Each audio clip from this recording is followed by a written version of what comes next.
Hey, what's going on? Welcome back to my channel. Today we've got to do something new in the world of ARK Survival Ascended, and I'm pretty excited to sit down with you guys and go over everything that just dropped in the latest patch. We're talking about version 71.13, the fresh update that just went live, and it might look like a smaller one on the surface, but when you actually break it down, there's a lot of stuff here that's worth discussing. You know how it is with ARK updates. Sometimes it's the tiny details that change the whole way you play, and other times it's those annoying little bugs finally getting stomped out that make everything feel so much smoother. That's the case here, and I want to walk you through every change, why it matters, and honestly, how this is going to affect both casual players and people grinding away on official servers or running their own private setups. So let's start with one of the headline things from this patch, and that's the reduction in Megalodon spawns. Now, if you've been spending any time at all on the ocean side of ARK lately, you'll know exactly what I mean when I say the seas have been absolutely swarming with these things, and not in a balanced way either. It almost felt like every time you set out in a raft, a canoe, or even just dipped your toe into the water, it was like a Megalodon convention had set up shop under the surface. This wasn't just a little immersion breaking, it actually started messing with the core loop of ocean exploration. Players were getting overwhelmed, resources were harder to farm, and even just building something near the coastline was becoming a nightmare. So with this update, Studio Wildcard actually went ahead and made a deeper adjustment than last time. You might remember in the previous patch they tried cutting back on Megalodon numbers, especially on the island, but it wasn't really hitting clients in the same way as servers. That's fixed now. With version 71.13, the changes actually apply across both sides, meaning whether you're hosting, joining, or playing solo, the reduction in Megalodon spawns is now noticeable.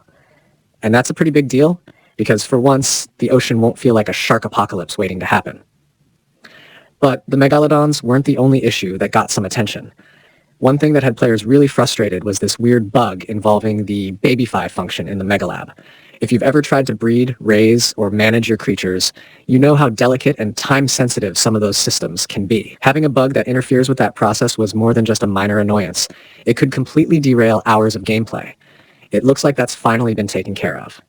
So for the people who live for breeding projects, mutations, and running lines of dinos that you've been carefully crafting for weeks, this is a moment of relief. No more worrying about your Megalab turning what should be a controlled system into something unpredictable. Another one worth pointing out, and this one might not sound huge until you think about it, was the issue with freemium mods sometimes not registering as owned unless you specifically went through the mod browser. I know a bunch of people who were really scratching their heads on this one, wondering why mods they clearly had access to just weren't working correctly. It was like ARK was gaslighting you into thinking you didn't have what you knew you had. This update clears that up. Now those mods are properly recognized without the extra step of digging into the browser. That makes the modding experience way smoother, especially for players who just want to jump in and play without technical hiccups standing in their way.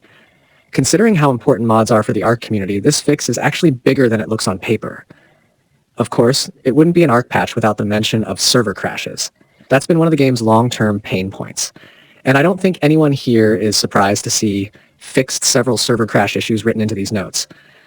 What's good this time, though, is that it seems to be a bit more comprehensive. Server stability is something that's hard to measure with a single bullet point in patch notes, but you feel it in the moment-to-moment gameplay. When you don't get randomly booted during a big taming session, or when your whole tribe doesn't groan because the server decided to choke right in the middle of a raid, that's when you realize how much these fixes matter. If this patch delivers on what they're promising, we might see servers holding up better under strain, which is always a welcome step forward. And yeah, let's not forget the fact that another exploit got patched. ARK has always had this cat and mouse thing going on, where as soon as a bug gets fixed, players discover some weird way to bend the rules of the system to their advantage. That's just the nature of a sandbox survival game with so many moving parts. But exploits can really warp the experience for everyone else. If someone figures out a way to duplicate resources or bypass certain mechanics, it doesn't just give them an advantage, it throws the balance of entire servers into chaos. So even though they don't go into detail about exactly which exploit they patched this time, the important thing is that it's one less tool for people trying to game the system unfairly. Now, one thing I like to do when a new update hits is not just read through the notes, but also look back at the previous patch and see how it all fits together. Because updates are like a conversation between the developers and the players.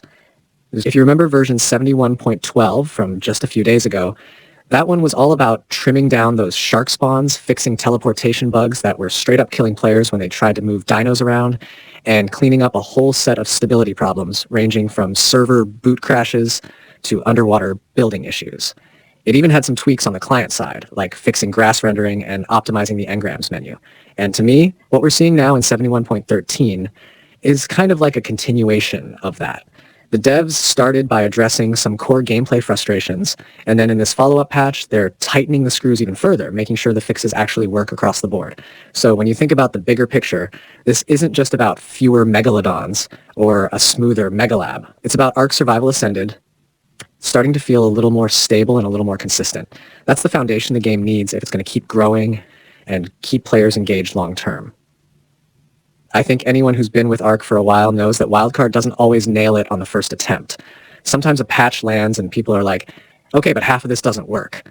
Then a few days later, we get the follow-up that fixes what the first patch didn't quite handle. And honestly, I'd rather see them doing that than leaving issues hanging.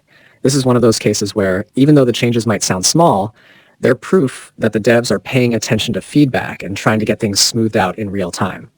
What I also find interesting is how these patches show the push and pull between PvE and PvP players.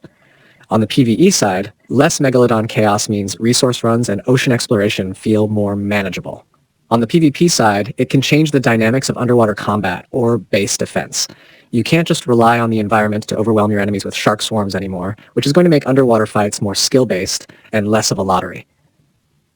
The Megalab fix helps both groups too, because breeding and raising dinos is central to every playstyle. And when it comes to server crashes and exploits, that's universal. Nobody, whether they're farming peacefully or staging massive raids, wants to deal with broken mechanics or cheaters ruining the fun. I think the timing of these patches is worth mentioning too. When you look at the release schedule, they're not dragging their feet on these fixes. The previous patch dropped on August 30th, and then boom, here we are just a week later with another update already rolling out.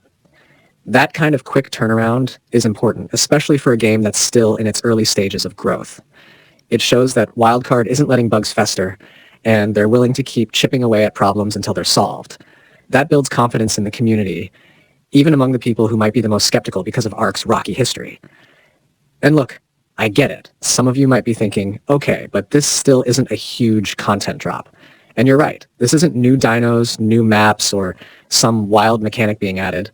But not every patch to be about shiny new toys. Sometimes it's about making the existing games stable enough so that when those bigger updates do come, they land on solid ground.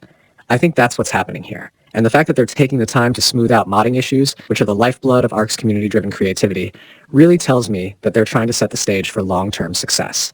So when you put all of this together, what we've got with Update 71.13 is a step forward in stability, balance, and playability.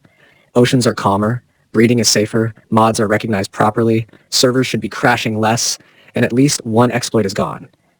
That might not make for flashy headlines, but if you've been grinding on ARK day in and day out, you'll feel the difference. And I think that's the kind of progress we want to see. It's those little quality of life improvements that stack up over time and transform the overall experience. Now, here's where I want to turn it over to you guys. Have you already noticed the difference with the Megalodon spawns since this patch hit? Are your mods working smoother now without having to go back and forth with the browser? And for those of you running servers or big tribes, do you feel like the crashes have calmed down? Or are we still waiting for that part to fully take hold?